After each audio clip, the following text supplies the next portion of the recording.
विद्यार्थी भाइ बहिनीहरू, आज हामीले एउटै आधार र उही समानान्तर रेखाहरू बीच रहेका समानान्तर चतुर्भुजहरूको क्षेत्रफल बराबर हुन्छ भनी प्रमाणित गर्न सिक्नेछौँ। यो साध्य प्रमाणित गर्नुभन्दा पहिला हामीले समानान्तर रेखाहरू के हुन् अनि समानान्तर चतुर्भुज के हो यसको विषयमा जान्नुपर्ने हुन्छ। सर्वप्रथम हामीले समानान्तर रेखाको बारेमा जानकारी हुन जरुरी छ। समानान्तर रेखाहरू भन्नाले तपाईहरूले के बुझ्नु भएको छ? वास्तवमा समानान्तर रेखाहरू यी रेखाहरू हामीले यसरी रेखाहरू खिच्छौँ, ती रेखाहरू सिधा हुन सक्छन् या वक्र हुन सक्छन्। त्यसमध्ये पनि दुई वा दुईभन्दा बढी सिधा रेखाहरू जस्तै यस्तै सिधा रेखाहरू छन्। हाम्रो यही कपीमै यी लाइनहरू पनि सिधा रेखा नै खिचिएका छन्। समानान्तर रेखा के हो खासमा भनेको ती रेखाहरू लम्ब्याउँदा पनि जति लम्ब्याउँदा प्रोड्युस गर्दा पनि ती रेखाहरू एक आपसमा काटिँदैनन् भने ती रेखाहरूलाई हामीले समानान्तर रेखाहरू भन्ने गर्दछौँ। जस्तै हाम्रो यही कपीमा यी लाइनहरू छन्। यी लाइनहरू जति लम्ब्याए पनि ती लाइनहरू एक आपसमा काटिँदैनन्।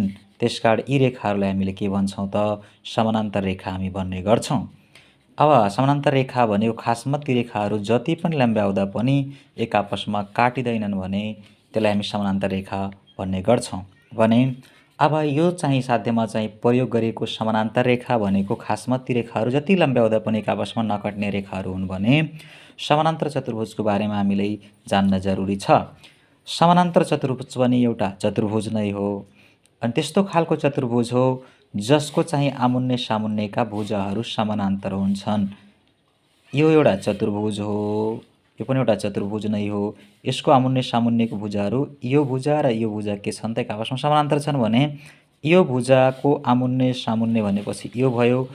यो भुजा र यो भुजा एक आपसमा समानान्तर, यो भुजा र यो भुजा एक आपसमा समानान्तर छ भने यस्ता चतुर्भुजहरूलाई हामीले समानान्तर चतुर्भुज भन्ने गर्दछौँ भनेर हामीले बुझ्न सक्छौँ। यसरी हामीले समानान्तर चतुर्भुज बुझिसकेपछि अब एउटै आधार र उही समानान्तर रेखाबीच रहेका साचाहरूको बारेमा हामीले बुझ्न जरुरी छ। जस्तै एउटै आधार भनेपछि यो एउटा आधार भनेपछि एउटा चाहिँ यो रेखा हो। योसँग समानान्तर हुने रेखा अर्को हामी खिच्छौँ। यसलाई हामी भन्छौँ यसको यो एउटा रेखा अनि यो चाहिँ दुईटैका एक आपसमा के छन् समानान्तर छन्। अब एउटै आधार भनेपछि हामीले यो चाहिँ एउटा भुजालाई आधार मानेर अब यसलाई आधार मानेर एउटा हामीले साचा यसरी साचा भनेपछि यो भुजा र भुजा एक आपसमा त समानान्तर छँदैछन् भने यो भुजा हामीले तानिसकेपछि यसको आमुन्ने सामुन्नेको भुजा यो पनि एक आपसमा समानान्तर हुने खालको हामीले खिच्ने हो भने यो पनि एउटा के भन्छ समानान्तर चतुर्भुज बन्छ। जसको आधार हाम्रो मानौ यो आधार एबी हो भने यो समानान्तर चतुर्भुजको आधार के रहेको छ भने एबी छ। यसैगरी हामीले यदि एउटा भुजा यहाँ तान्दिने भने योसँग समानान्तर भुजा हामी यसरी यहाँ तान्ने अर्थात् यही आधार यही एबी नै आधार यसको भएको एउटा साचा यो पनि बन्यो। जुन यो भुजा र यो भुजा के भयो एक आपसमा समानान्तर हुने गरी हामीले तान्ने भने एउटै आधारमा यो चाहिँ यो एउटा साचा बन्यो।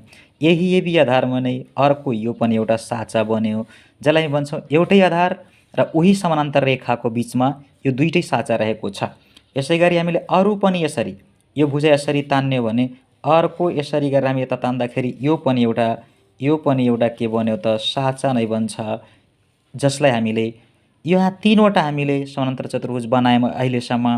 त्यो तीनवटै समानान्तर चतुर्भुजको आधार के रहेको छ एबी रहेको छ। जसलाई हामी भन्छौँ एउटै आधार र उही समानान्तर बीच रहेका हामी साचाहरू भन्ने गर्छौँ।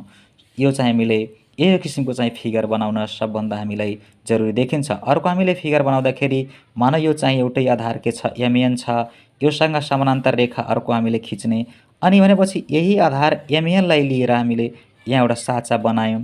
फेरि यसलाई यसरी तान्दाखेरि अर्को पनि यहाँ तान्छौँ यो पनि एउटा साचा नै बन्छ। जुन के छ भने एउटै आधार भनेपछि दुईटै समानान्तर चतुर्भुजको आधार चाहिँ एमएन नै छ अनि यो चाहिँ एउटै उही योसँग आधारसँग एउटै आधारसँग समानान्तर हुने रेखा यो रेखा हो। यसको बिचमा दुईटै के बनेको छ त साचाहरू बनेका छन्। यसको बारेमा हामीले साध्य चाहिँ प्रुफ गर्ने। अब यति हामीले बुझिसकेपछि यहाँ भनेको छ एउटै आधार र उही समानान्तर रेखाबीच रहेका साचाहरूको क्षेत्रफल बराबर हुन्छ भन्ने कुरा हामी प्रमाणित गर्न गइराखेको छौँ। त सर्वप्रथम हामीले यस्तो टाइपको क्वेसनहरू अब यहाँ चाहिँ हामीले दिएका कुराहरू 1 नम्बरमा चाहिँ हामीले यो चित्रको चाहिँ हामीले व्याख्या गर्न पर्छ। जस्तै यसलाई हामीले भन्छौँ थाहा दिएकोमा के छ भने हामीले एउटै आधार हामी एउटा पहिला यहाँ चित्र बनाइहालौँ। एउटै आधार मानौँ एबी रहेको छ। एउटै आधार एबी छ। योसँग समानान्तर रेखा हाम्रो एउटा समानान्तर रेखा चाहिँ हामीले एमएन मान्न सक्छौँ। एमएन योसँग समानान्तर रेखा एउटा हो। एमएन हामी एउटा समानान्तर रेखा खिचेको छौँ। अब यसको बिचमा हामीले केही साचाहरू ड्र गर्न पर्यो। साचा एउटा चाहिँ आधार चाहिँ यही मानेर हामीले यो चाहिँ आधार एबी हो अनि योसँग समानान्तर रेखा चाहिँ हामीसँग एमएन छ। त एमएनको बिचमा एउटा हामी साचा बनायौँ जुन जसको आधार चाहिँ एबी छ। त्यो साचा हामीले मानौँ चाहिँ एबीसीडी हो।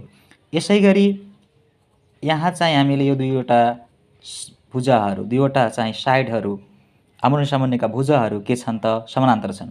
यसै गरी यही आधारमा रहेर हामीले अर्को यसरी भुजा खिचिसकेपछि अर्को यता यो पनि एउटा साचा हुने किसिमले हामीले गर्ने, जसलाई यो बिन्दुलाई हामीले ई अनि यो बिन्दुलाई हामीले एफ मान्न सक्छौँ। जसलाई हामीले हेर्ने हो भने एउटै आधार दुईटै साचा अर्थात् दुईटै साचा भनेको एबिसिडी र अर्को चाहिँ एबिइएफ दुईवटा साचाहरू रहेका छन्। दुईटै साचाहरूको आधार एबी नै रहेको छ, जसलाई भन्छौँ एउटै आधार। यिनीहरू उही समानान्तर भनेपछि एमएन र एबी के छन् त आपसमा समानान्तर छन्। त्यसैको बिचमा नै दुईवटा साचाहरू रहेका छन्। अब यसलाई हामीले व्याख्या गर्नुपर्ने हुन्छ। यसमा के हो भने एउटै आधार हामी लेख्न पर्यो। एउटै आधार भनेको एउटै आधार हाम्रो के हो त एबी हो र उही समानान्तर भनेपछि उही समानान्तर रेखा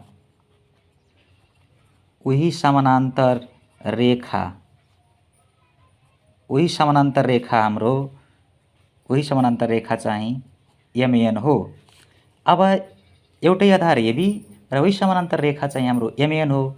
बीच रहेको साचाहरू हामी लेख्न पर्यो। बीच रहेका साचाहरू के हुन् त लेख्न पर्यो। साचाहरू के हुन् भने एउटा चाहिँ एबिसिडी हो र अर्को चाहिँ हाम्रो एबिइएफ रहेका छन्। हाम्रो साचाहरू भनेको यही नै हुन्। दुईवटा साचाहरू यहाँ रहेका छन्। ती साचाहरू के हुन् भने एउटै आधारमा स्ट्यान्ड गरेका एबिसिडी चाहिँ एउटा साचा हो भने अर्को एबिइएफ चाहिँ दुईवटा यहाँ साचाहरू रहेका छन्। अब यसमा हामीले प्रमाणित गर्नुपर्ने कुरा के हो भने त्यो दुईवटा साचाहरूको क्षेत्रफल के हुन्छ त बराबर हुन्छ भन्ने कुरा हामीले प्रमाणित गर्नुपर्छ। त हामीले दोस्रो नम्बरमा के लेख्ने त प्रमाणित गर्नुपर्ने। दोस्रो नम्बरमा प्रमाणित गर्नुपर्ने के हो भने साचा चाहिँ एबिसिडी को क्षेत्रफल बराबर चाहिँ साचा एबिइएफ को क्षेत्रफल। यति हामीले के गर्नुपर्छ त प्रमाणित गर्नुपर्छ। अर्थात् दुईवटै साचाको क्षेत्रफल बराबर छ भन्ने कुरा प्रमाणित गर्नुपर्छ।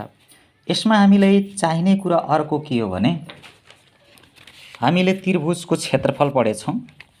त्रिभुजको क्षेत्रफल भनेपछि हामीलाई थाहा छ यो उचाइ हो। यो त्रिभुजको उचाइ अनि यो चाहिँ हामी आधार मान्छौँ। यो त्रिभुजको क्षेत्रफल हामीले त्यही आधार अनि उचाइलाई गुणन गरेर 2 ले भाग गरेपछि यो त्रिभुजको क्षेत्रफल आउँछ, जसको आधार बी चाहिँ उचाइ के छ भने एच छ। त्यो त्रिभुजको क्षेत्रफल चाहिँ हाम्रो b * h / 2 हुन्छ भने समानान्तर चतुर्भुजको क्षेत्रफल हामीले जान्नुपर्ने हो। समानान्तर चतुर्भुज भनेपछि यो आमुने सामुन्नेको भुजाहरू समानान्तर छन्, यो यतावालासँग आमुने सामुन्नेको भुजाहरू समानान्तर छ। अनि यो यदि हाम्रो यो बेस हो, आधार हो, मान्नुहोस् तपाईँको AB हो या यसलाई हामी बेस मानिदिने हो भने बेस, अनि यसको बिचमा के त उचाइ हाम्रो छ, उचाइ छ, यसलाई हामी उचाइ मान्ने भने यो चाहिँ साँचाको क्षेत्रफल बेस गुणे उचाइ नै हुन्छ, बेस इन्टु उचाइ मात्रै हुन्छ। अर्को पनि हामी साध्यै यो हिसाबले पढेको छौँ भने समानान्तर चतुर्भुजको विकर्णले साँचालाई दुईवटा बराबर भागमा विभाजन गर्छ भन्ने कुरा पनि प्रमाणित गरेका छौँ। त्यो अनुसार पनि हामीले हेर्ने हो भने यो त्रिभुजको चाहिँ यता त्रिभुज बन्छ, त्यसको उचाइ हो, बेस चाहिँ b नै छ, अनि बेस इन्टु हाइट अपन 2 यो त्रिभुजको भने यस्तै खालको यो त्रिभुजको क्षेत्रफल र यतावाला त्रिभुजको क्षेत्रफल बराबर भएकोले यसमा 2 ले इन्टु गरेर दुई चाहिँ क्यान्सल गरेर चाहिँ हामीले b * h पनि यसरी पनि बुझ्न सक्छौँ कि समानान्तर चतुर्भुजको क्षेत्रफल चाहिँ त्यसको आधार गुणे उचाइ नै हुन्छ। त्यो हिसाबले हामीले दुईवटा यहाँ साँचाहरू रहेका छन्, ती दुईवटा साँचाहरूको आधार एउटै छ। अब त्यो दुईवटा समानान्तर रेखा बीचको हामीले दूरी खासमा हामीले रचना गर्न पर्यो। 3 मा रचना गरौँ। रचना के हो भने हामीले PQ केही दूरी हामीले यहाँबाट चाहिँ यसरी यसरीलाई हामीले लम्ब खिचौँ AB मा, जसलाई हामीले PQ भन्न सक्छौँ। यो दूरीलाई के भन्न सक्छौँ भने PQ भन्न सक्छौँ। अरू PQ अरू XY केहीबाट हामी जनाउन सक्छौँ, जुन चाहिँ हाम्रो दुईवटा समानान्तर रेखा बीचको चाहिँ के रहेको छ भने दूरी रहेको छ। त्यसकारण हामीले के गर्न पर्यो भने AB र MN को बीचमा हामीले के गरेको छौँ भने PQ लम्ब, यसलाई हामी लम्ब भन्छौँ, AB सँग के गरिएको छ त खिचिएको छ,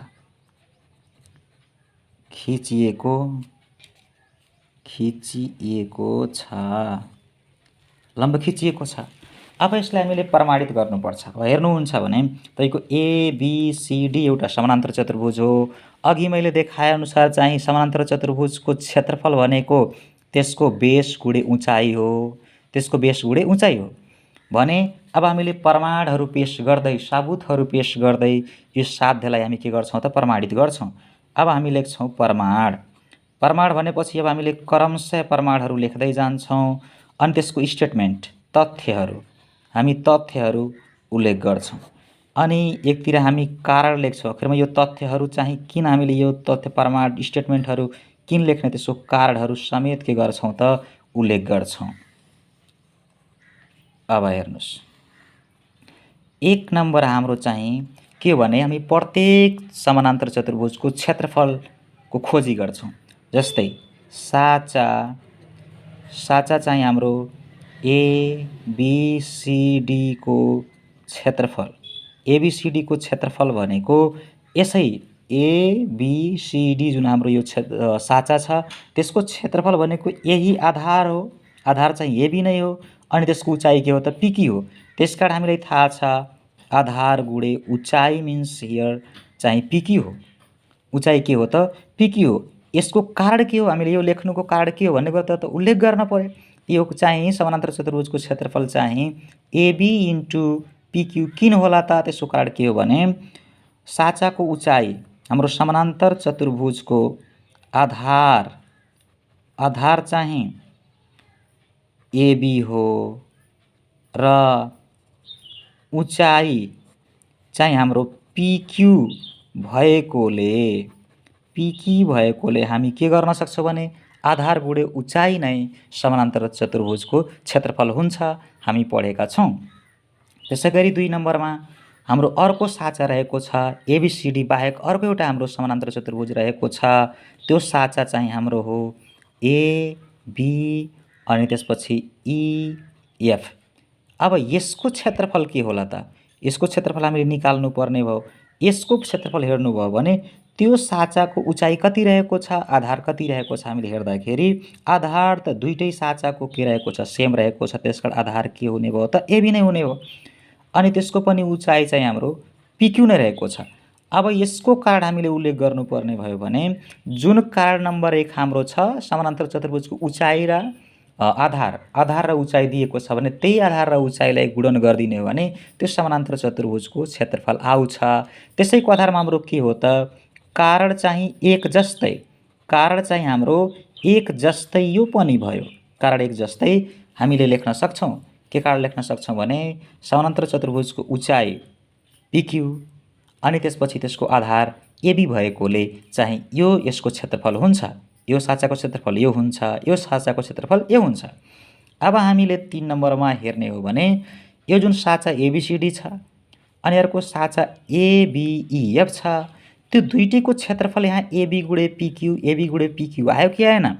हो। अब हेर्नुहोस्, तपाईँले यहाँ म अलिकति छोटो के दिन्छु भने यदि राम भन्ने मान्छेसँग पनि के छ त 100 रुपियाँ छ अनि श्यामसँग पनि के त 100 रुपियाँ नै छ भने रामसँग भएको रकम र श्यामसँग भएको रकम के हुन्छ त बराबर हुन्छ। रामसँग भएको रकम बराबर श्यामसँग भएको रकम लेख्न सक्छौँ। श्यामसँग भएको रकम लेख्न सकिन्छ। त्यसकारण समानान्तर चतुर्भुज एबिसिडीको क्षेत्रफल एबी इन्टु पिक्यू अनि समानान्तर चतुर्भुज एबिइएफ को क्षेत्रफल पनि एबी इन्टु पिक्यू हो भने अब यसको क्षेत्रफल र यसको क्षेत्रफल हामी बराबर लेख्न मिल्छ। साँचा एबिसिडी को क्षेत्रफल बराबर साँचा त्यसपछि एबिइएफ को क्षेत्रफल हामी लेख्न सक्छौँ। अनि यो के कारण हो त, हामीले किन लेख्यौँ त? यो कारण लेख्न पर्यो भने तपाईको तथ्य 1 2 ले त्यही भन्दैछ। तथ्य 1 2 ले के भन्दैछ भने एबिसिडी को क्षेत्रफल एबी गुणे पिक्यू अनि साँचा एबिइएफ को क्षेत्रफल पनि एबी गुणे पिक्यू भएकोले दुईटैको क्षेत्रफल बराबर छ भन्ने कुरा तथ्य 1 2 ले के दिँदैछ त दिँदैछ। त्यसकारण तथ्यहरू 1 र 2 बाट हामी लेखेको हो। तथ्य 1 र 2 बाट हामी के गर्दैछौँ त यो कुरा लेख्यौँ। अब भन्नुहोस्, हामीले प्रमाणित गर्नुपर्ने कुरा यही हो कि होइन? हो। अब यसलाई हामी के लेख्न सक्छौँ भने अन्तिममा प्रमाणित भयो भन्ने कुरा हामी के गर्न सक्छौँ, लेख्न सक्छौँ। यसै गरी हामीले यो कक्षा 10 मा अहिलेको कक्षा 10 मा कक्षा 10 का विद्यार्थी भाइ बहिनीलाई अलिकति यो सहजीकरण होस् भन्ने उद्देश्यले चाहिँ यो भिडियो मैले बनाउन खोजेको हो। अनि यसरी चाहिँ हामीले हेर्नु भने एउटै आधार भनेपछि तपाईले एकचोटि फेरि हेर्न सक्नुहुन्छ। एउटै आधार एबी छ अनि योसँग समानान्तर रेखा चाहिँ हामीले एमएन खिचेको छौँ। त्यसको बीचमा नै हामीले दुईवटा समानान्तर चतुर्भुज बनाएका छौँ। अहिले त हामी दुईवटा बनाएको छौँ। अझै पनि थुप्रै यसको बीचमा साँचाहरू बनाउन सक्छौँ। त्यो सम्पूर्ण साँचाहरूको क्षेत्रफल के हुन्छ त बराबर हुन्छ भन्ने कुरा यो साध्यबाट हामीले प्रमाणित गर्न सक्छौँ। धन्यवाद।